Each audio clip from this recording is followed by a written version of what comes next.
am sick and tired of messing around with all these Dean's connectors. One of the problems I always have with these Dean's connectors is you go to charge them here, and you go ahead and start the charger, and the connector's going bad. You see all the black soot on the inside, and this one was giving me problems. It was starting to fit real loose. Sometimes you plug it in and the ESC wouldn't detect the battery, and it wasn't wanting to charge real well. So when it gets to that point, you got to cut them off and you got to resolder a new one on there. And you're lucky if they last, a month or so before you got to replace them.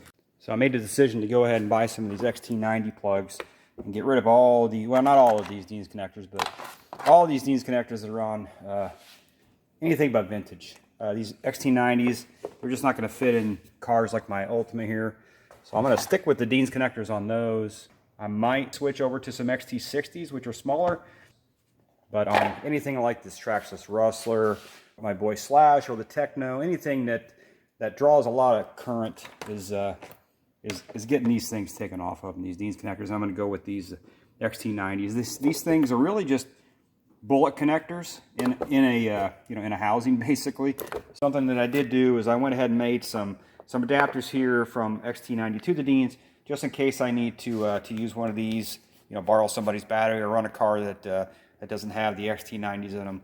But again, I want to get away from these because I just think that they're just a bad plug, and I think these are going to be a lot more trouble-free in the long run. Anyway, if you guys have switched over to these XT90s or 60s, let me know what you think about them in the comments, but I'm done with those Dean's connectors.